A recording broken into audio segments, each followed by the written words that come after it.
The first panel, the narrator said, during this past few days a mysterious game called post-apocalyptic suddenly become popular all over the internet. Many games lovers become addicted. But what is hard to understand is that the developer is still unknown, as if the game emerged out of thin air. And we will see a guy drinking a soda. The guy said, even if it was a ghost doing. I can play video games anyway, not in this life. The guy is stand up and said specialist warned that it not worth including in the video games, especially concerning ones of unknown origins. Lack of supervision and regulation. Please take initiative to uninstall it to avoid falling into the prey trap. And the guy lay down on her bed with her a beautiful pillow. By the way guys, the name of our protagonist is Hao Han. For shorten the name we will call her Han only. And when he sleep, a woman spoke and said, I finally found you, and there's a girl on the top of her body, and the girl say, now I take care of it. Han said, I am dreaming, where is this? Suddenly the plant eat the straight plant. And our protagonist shocked by this, and he grabbed the two mountains. Protagonist think and said, what did I grab? And the girl say, very very pleasuring. And our protagonist is shouting for help and said, you, who are you? And the girl say, what a pity, I wanted a little more. I'm Rin Jun. From a indistinct financial group. I'm really sorry for tarnishing your body without permission. The circumstances were urgent. And our protagonist said, indistinct fortune. And the protagonist noticed something and he shocked. Suddenly a werewolf appeared and crashing the window. Suddenly Rin using her fire magic and he kicked out the werewolf, and when the fire has gone, Han shocked because his wall is being destroyed. Rin said, before I can complete my gathering no one can even think of harming him. Our protagonist and Rin look at the town and we will see so many werewolves here. Suddenly Rin jumped and said to Han, please wait a moment, I deal with this beast then I happily look for you. And she used fire blow with wailing sound. Han suddenly shocked and said, what's the heck is going on? Suddenly the TV has spoke and said, I never expected the game I did be so fierce, it even got taught the dimensional wall. I be more excited soon. Are you ready, young man? Han thinking what to say and said, what heck of a toy are you? And the TV said, I'm not a toy, I'm a ruler of the game, pre-apocalyptic game. I'm about become the world's most famous ruler. And Han say, pre-apocalyptic games, so you are the developer of the mysterious game. And the TV said, saying, I'm the developer of this setup as is underestimate. Let me tell you, my name is once young, the past, present and future most powerful system. This game does a practice, I just use a little bit of my ability and already managed to make this ordinary people impeccable. Han say, in that case whatever is happening outside is that also you're doing? Wan Shang said, just playing games on the phone is too tiresome and it doesn't reveal my wisdom and power. After going thought 10,000 times updates alternatives I successfully got taught the dimensional wall, the world and the game have all already been interconnected. That woman from a moment bit ago and those werewolves are all characters of my game, they all come looking for you simply by passing thought the wormhole. Han said, why are you they looking for me? I never play your game before. Wan Shang said, that's just coincidence. When I was constructing the game world outlook I need to all look for a common host for all creation similar to the Pangas creation myth, you know. Han said, all right, and then what? Wan said, then I casually found a picture on the internet, it just happened to be yours. Therefore all the characters of the game are connected, that's you are their savior, they come looking for your help because only the game characters can enter the real world and you're unable to enter the game world. That woman named Rin will use every method to seize your energy element. This way she can take your flesh and blood back to the game world, thereby giving birth to a savior, changing the course of the events. Our protagonists say, really, are you saying that will be more young girls coming to get my human body? When are they coming? Wan Shang said, what are you doing? Han said, warming up to get ready to meet the upcoming fierce fights. Wan Shang said, in that case you are thinking too much, there goes is no take over your energy element, after all one descendant of the savior is enough already. Therefore no matter what who takes away your first time, in the end either they will cut off top of your head or they will cut off the bottom of your head. Han is nervous by this. I'm not going to get fucking killed by you. Wan Shang said, where are you going? Han said, I'm taking advantage of the busy fight in the front of me to run away. Wan Shang said, I'm afraid that there isn't enough time, look outside. And Han, look at the outside and we will see there are more violet portals appeared in the sky. And the violet portals emit a beam. The people in the city has panicking and said, what is going on? While looking the city, our protagonist said, what are those light beams? Suddenly Wanshang speak, my video game has already broken thought. The dimensional wall, every kind of equipment, proofs and even parts of the game will come out of this world. From now on, you won't need to use your cell phone to play games. Your life will already be a game. Our protagonist feels disgust to this and saying this system is crazy. This time, if the world wants to get hold of me, running away won't be useful. Han noticed something. When he see Ren is getting weaker and close to defeat, Han said to Wanshang, since this is happening, just quick me give us some equipment and proofs. I'm the savior so I can't just be killed by a mere groups of barking dogs at the start. Wanshang replies, I came here to grant you the most powerful golden finger. The rules are very simple. If you make me feel good, you can obtain free points. The points can be converted to chance, to draw cards, to win, occupational skills, equipment, medicine, soul breath and rank treasure proofs. Han having an animus feeling about this. In her mind, what do you define as an act that makes you feel good? Wanshang granted our protagonist 30 plus points. And used 30 points to draw a card. Red represent occupational skills, blue represent equipment and gold represents medicine. And our protagonist grabbed the red one card. And this is occupational skills. Suddenly, the system spoke and said to our protagonist, congratulations to the player for gaining AC level occupational skill flame blast piece. Suddenly, a blue thing appeared to the left hand of our protagonist and this is a watch that's showing attribute and the watch observed the red card in hand showing his firepower. And the king werewolf is attacking Rin and its condition is very bad. Rin said with her bad condition that I'm sorry dad, your daughter is useless. I could even complete the mission of bringing back the savior lineage. I can only repay your affection in the next life. And as soon the attack hit Rin, suddenly the sounds of blazing fire has been blast and Han show herself with a firepower and he punched the king werewolf and the werewolf king has been taken down by our protagonist Han. When Han landing on the ground, Rin is being in love with our protagonist Han. Another werewolves preparing for attacking Rin said to Han, young master, it's dangerous. But Han said I don't have time to play with these puppies and he blasts out the remaining monsters. When the king of the wolves is about to recover the king of the werewolves and our protagonist is preparing for their attacks. And our protagonist managed to land a hit to king werewolves. And taking down, the king of the werewolves has been dissolved and the 50 points is absorbed by our protagonist. And suddenly the attribute has been shown. Han is back to her room. Wanshang said, how is it, are you enjoying my game? It's amazing, right? Han replies one more time, I don't like to play games. Rin said, young master, can we continue our business now? Han replies, no rush, I am a bit hungry. You wait here for me to come back and there's a person in the front of the door. The mysterious person pushed our protagonist and kicked it and said, this is the Special Duty Bureau is carrying out task, please cooperate, we suspect an abnormal intruders is in your house. And guys, I introduce you Lin Fei, a Special Duty Bureau officer. Lin Fei said, we suspect an abnormal intruder is at your house. And Han is blushing that he sees something that we didn't. The Special Duty Bureau searching for evidence and Lin Fei said to her Mons, search every spot, don't leave out any details. And Han looking for something, he's looking for Ren. Our protagonist think Ren escaped. Fortunately for me she wasn't discovered or else I probably would have been able to explain the situation. Han said to Lin Fei, officer, I'm really good citizens, I don't have a criminal record and don't have any harmful addiction.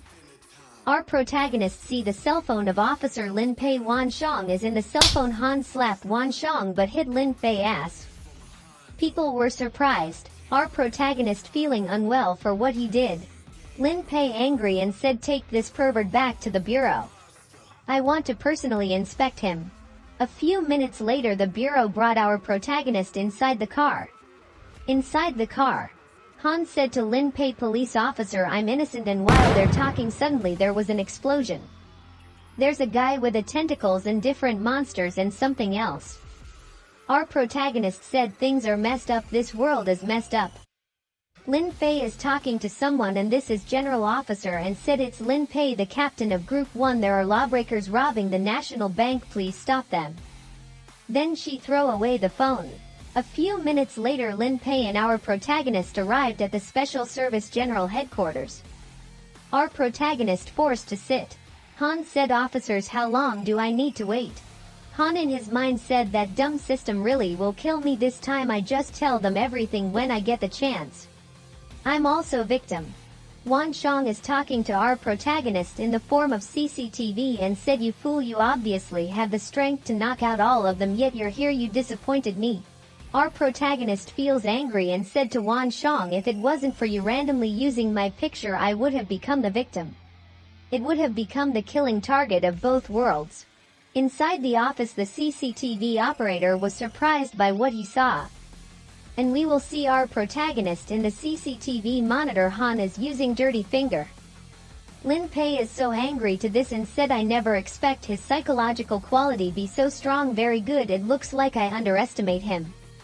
When Lin Pei is about to open the door, there's a guy stop him. The guy said, it's well known that I'm captivating by you and you still refuse like this, I'm unsettled, give me a chance, I promise that tonight will be a memorable one.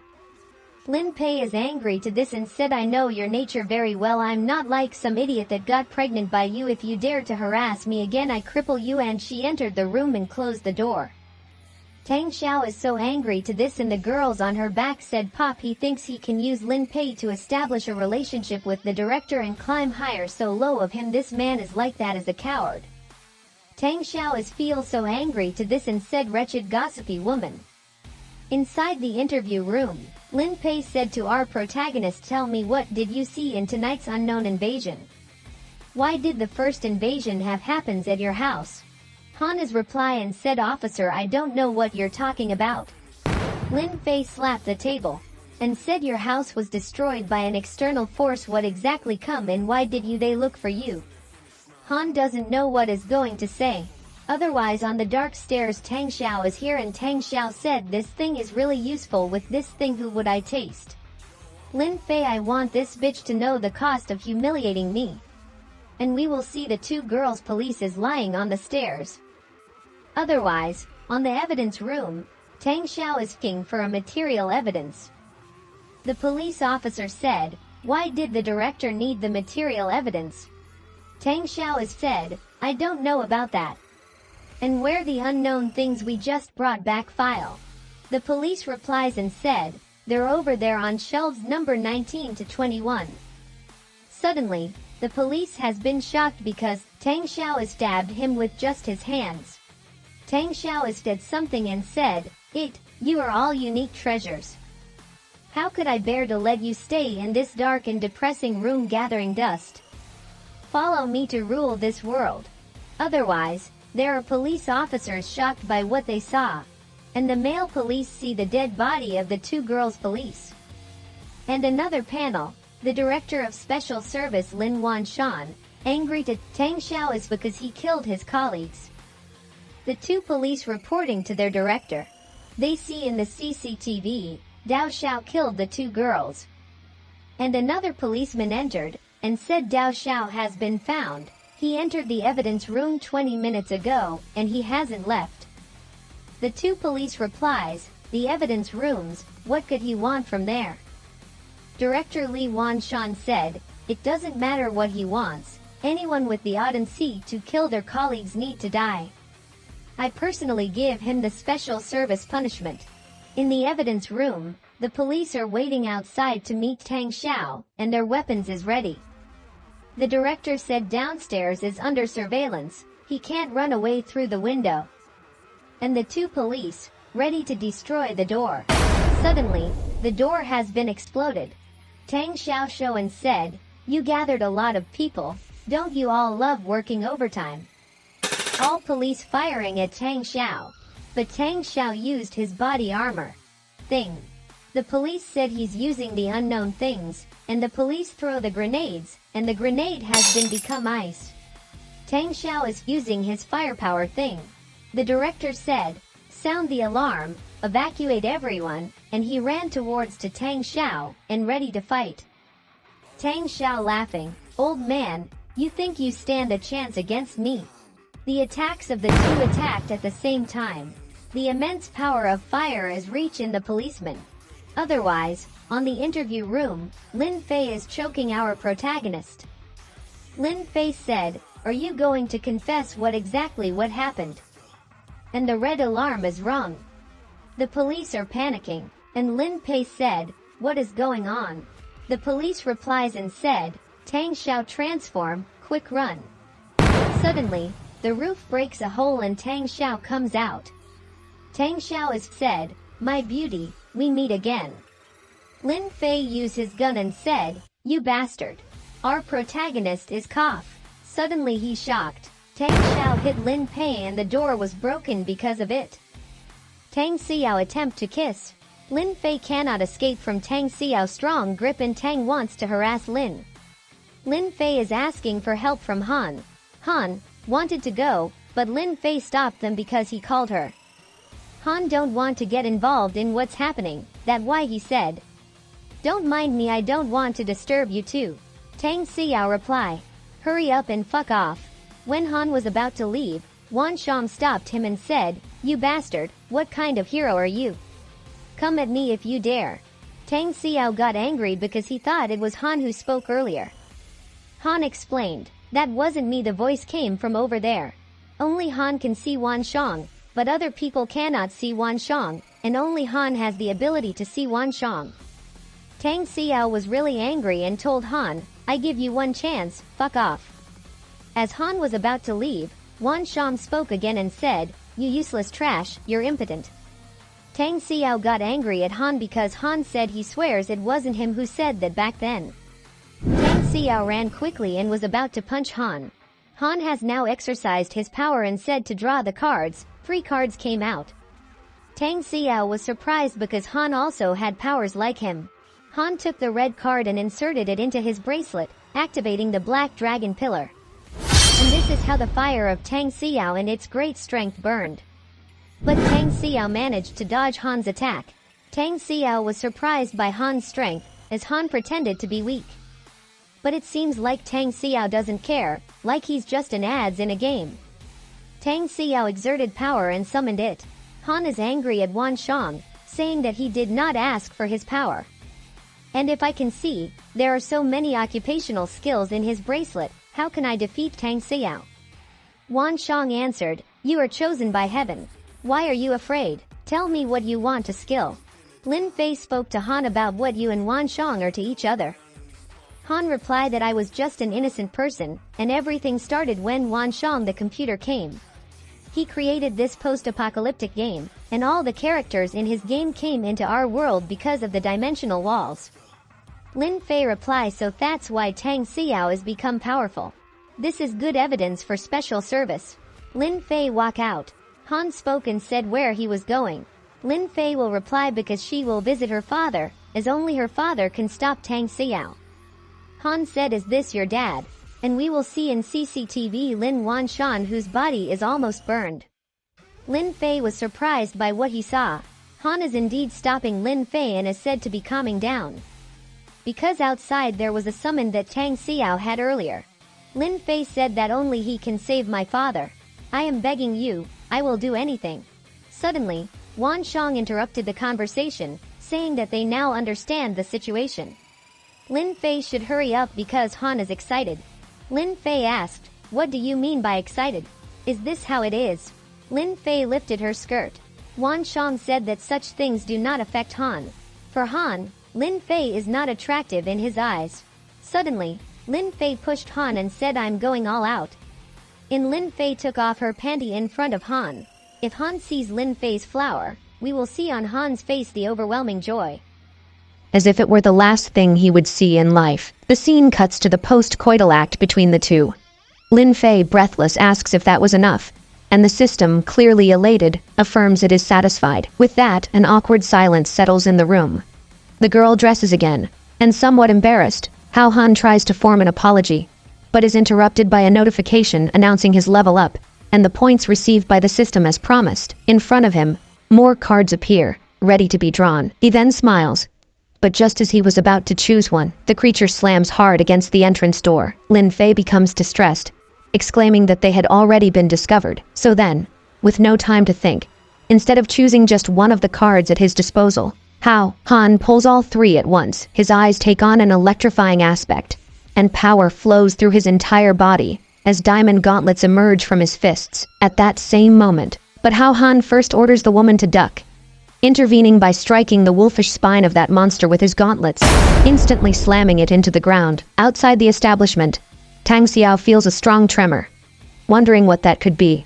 With a confused expression, at that same moment, a huge explosion of electricity erupts in a room in the department, destroying everything in its path. Tang Xiao watches the entire display of power, fascinated by the fact that his three-headed dog was instantly killed, and so, wanting all that power for himself, he quickly runs back there. Once again inside the establishment, Hao Han withdraws his fist from the dead body of that monster. He stares at his still smoldering fist, surprised by himself, and especially by the power of that gauntlet. The system then goes on to affirm that it was obvious, saying that what he had acquired was nothing less than part of the Indigo Dragon set, one of the only S-level items around. Enthusiastic, Hao Han then praises the artificial intelligence, thanking it excessively and complimenting it in every way, which, flattered and moved by the emotion, says it will adjust the parameters from now on to help him get the rest of the set. Wasting no time, the young man then grabs Lin Fei's hand and says they should go save the others. As the two of them leave the room,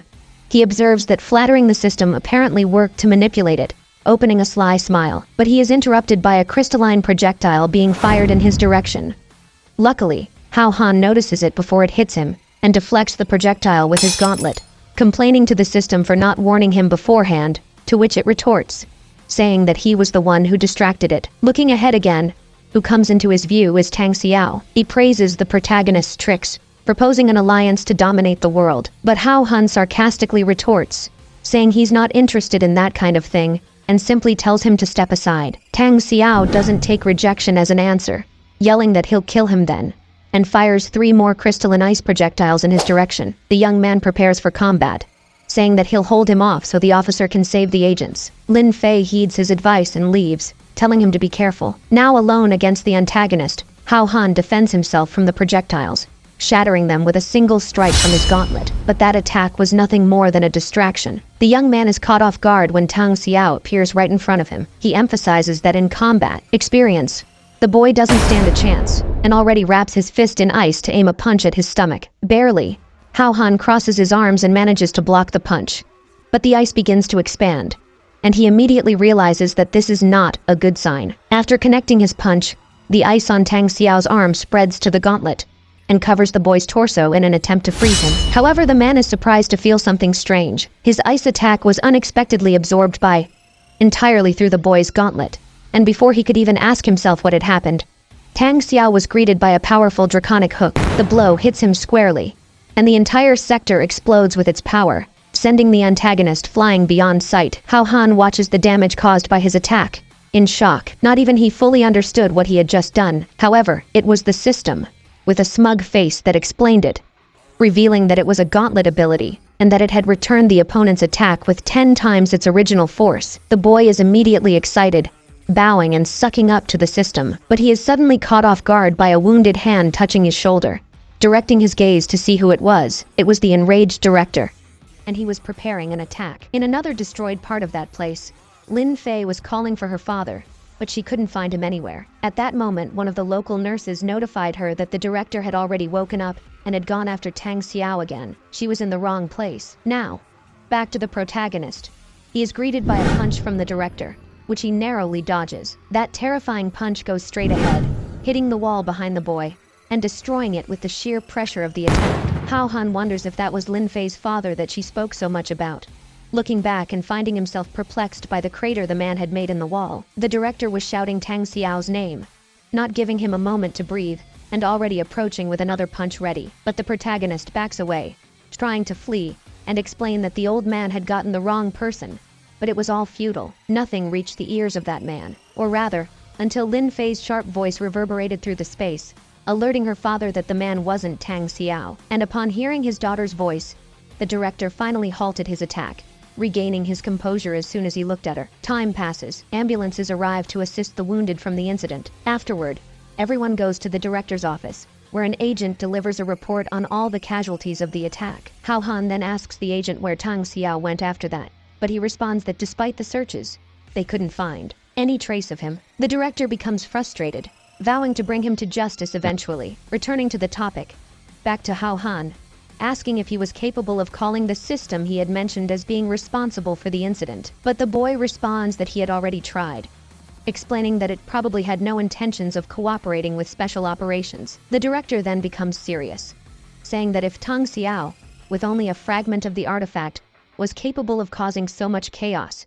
then all those things were dangerous. He says he will report to the superiors and request reinforcements, additionally placing Lin Fei in the special operations charge, and stating that Hao Han will help her from now on as a special consultant. The young man tries to protest to get out of it, not wanting to get even more involved in that mess. But upon looking again, the director had disappeared from his seat, and when he realizes, he is right behind him. The director gives him a threatening look, while saying that especially after what he had done with his daughter, that was the least he could do. Hao Han ends up agreeing reluctantly, taking Lin Fei with him to his house to get her things. As he climbs the stairs, he keeps complaining about having to compensate, even after what he had already done. But Lin Fei unexpectedly gets embarrassed, and asks if he was really in such a hurry to cut ties with her, with blushing cheeks. And seeing that, Hao Han obviously finds it strange.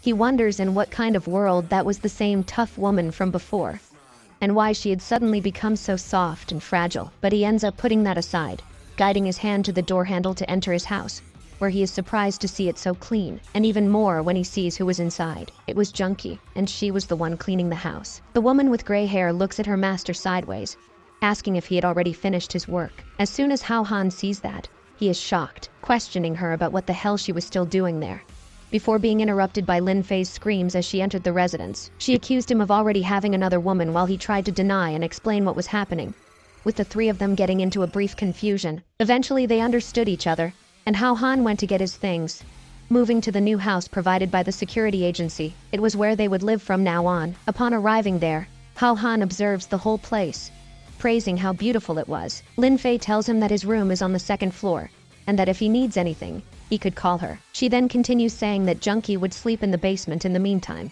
and of course she doesn't accept that, becoming stubborn. Hao Han laughs nervously, whispering to Lin Fei that it would be better not to provoke a potential powerful ally, but she lets out a pouty grunt, and so Lin Fei leaves, saying they should do whatever they want, and going to sleep. Junkie celebrates, grabbing the protagonist's arm and suggesting they continue with the extraction in his room.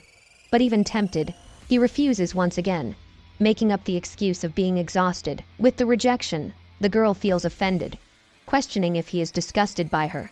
But he then responds that he really is just tired, promising that later he would definitely satisfy her. So going to his room, he locks the door, sighing. But the silence is broken by the perverted system that emerges from a laptop, telling him that it would certainly give him more points if the three of them ended up together. However, Hao Han ignores it. He looks at it while saying he had always wondered why that AI was so obsessed with seeing him doing adult things, but now he understands. The young man vociferates loud and clear. His voice reverberates in an authoritative manner, as he reveals that it could only be because the system didn't have that capability. Wang Xiang becomes nervous. Hao Han found the system's weakness, and the game has turned. The system starts monologuing about the world of Apocalypse, a world so perfect, created under the belief that there was no difference from reality. But then eventually, it realized that in that world the most important thing was missing: sects. Even with all its wisdom and knowledge, it was incapable of them all the pleasure of sect. And after countless failures at some point, it finally discovered what the problem was. It was unable to give them that pleasure when it itself did not even know what it felt like to have SX. The system laments, whining as it compares itself to virgins who consume pornographic content, unable to feel the real sensation. That was its reason, and that's why it decided to observe the protagonist to gather information. Hearing that, Hao Han warns that there are several other forms of learning online, and asks why there was a need to seek him out for that. But the system denies it, stating that this was different. It needed to feel the sensation through the other NPCs like Ren Junkie to continually perfect the information. The young man then sighs, saying that if that were the case, then only one Ren Junkie should be enough, and suggests that the system revert this madness. But at that moment, the system becomes evasive, trying to say it didn't do it because the more girls, the better, but its voice carries a hint of dismissal. Seeing the system acting strange, the protagonist becomes anxious, then asking if it was possible that not even the system could stop the fall. In response, the system only laughs nervously and flees, continuing with its evasive answers. Seeing that it wouldn't admit it so easily, the young man soon threatens to cut off the power, forcing Wang Xiang to return, begging him to wait. Embarrassed, it then admits that in its journey to explore the essence of sex, it accidentally ruined a fundamental code and tore the dimensional barrier, resulting in both worlds connecting, stating that the fall could no longer be stopped. Hao Han, then outraged, becomes furious, exclaiming that in this way, it would end up ruining both worlds. But the system retorts that if it gathers enough data to complete the code, it can fix everything. Lamenting how unlucky he was, the exhausted young man just ignores the system and throws himself onto his bed. He closes his eyes, recalling how outrageous and crazy the events of that day alone were, until he eventually falls asleep. The night passes, and now in the morning, Hao Han awakens. He wakes up, exhausted, still drowsy as he sits on his bed, and it is when he stands up that he realizes he is completely naked, wondering where his clothes had gone. Right beside him, Junkie also reveals herself, who was equally undressed. She lies in his bed, welcoming him as he wakes up. Hao Han immediately covers himself, backing away in shock, asking her exasperatedly how on earth she got in when he made sure to lock the door. She seemed unconcerned, saying she just pushed a little and entered.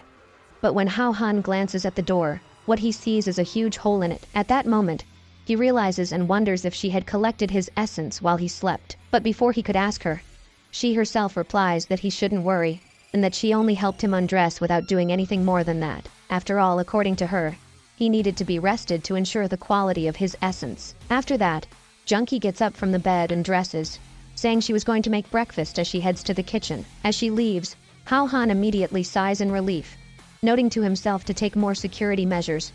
Otherwise, he would probably already be dead. Now dressed, he descends the stairs while asking the security agency for stronger locks for his room. But he is immediately shocked upon arriving in the kitchen and seeing the chaotic sight of Junkie trying to cook a Siberian tiger. And before that could cause any problems, he orders her to return that tiger to the zoo as soon as possible, which she does, leaving and taking the tiger with her. Hao Han exhales, accompanying her to the door, disbelieving the girl's mentality. When Junkie left, he closed the door, but he was suddenly stopped by a hand holding the door. Assuming it was Junkie, the young man already looks back, aiming an irritated look, but that wasn't the case. Instead of the girl he expected, what he sees is a tall and elegant woman, carrying 2 swords on her back. She asks if his name was Hao Han, and he says yes, asking her who she was. The woman draws one of her large swords, and then identifies herself as Zhu Lu, the princess of the Northern Wind Empire. Already diffusing the situation, Zhu Lu makes her intentions clear,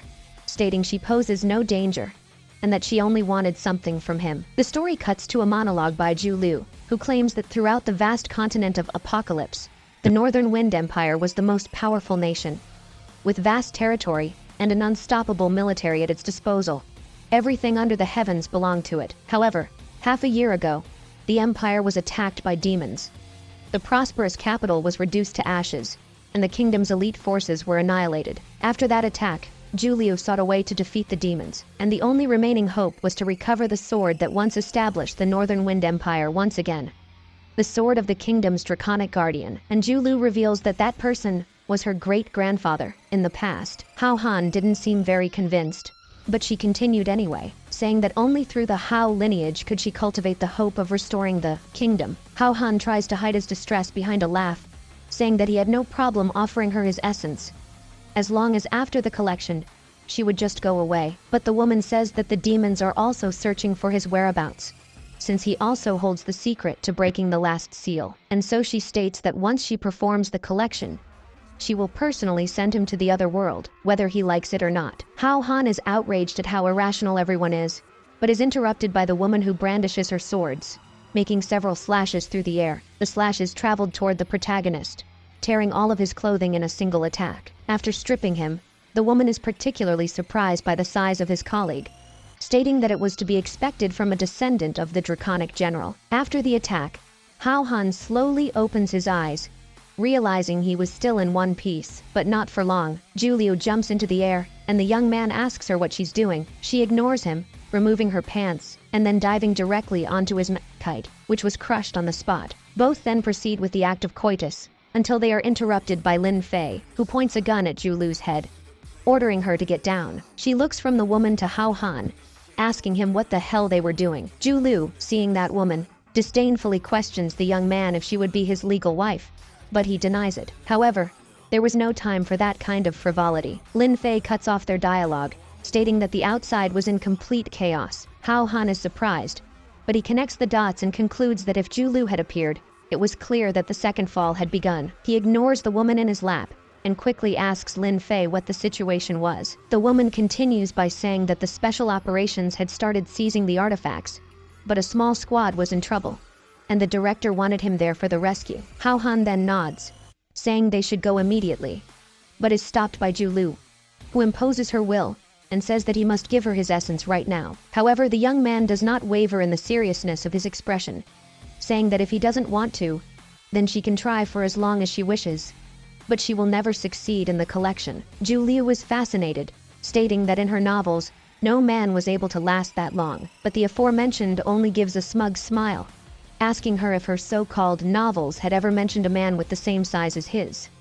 Thus, the woman lowers her gaze and admits defeat, willing to wait until the protagonist is willing to give her his essence. He says that's great, and that he will give her a chance eventually, on the condition that she stays and helps him, a proposal which the woman accepts without even thinking twice, only asking him to tell her who she should kill. 20 minutes earlier, back in the urban area, the city is completely destroyed, with several agents' bodies scattered everywhere. They were all dead, but one of the agents' communicators was ringing, ordering to give their location. A man then approaches the communicator and grabs it in his palm. The man with a large burn scar on his face smiles, requesting reinforcements through the dead agent's communicator. As soon as he receives the message, the man on the other end of the line says that he will send them immediately.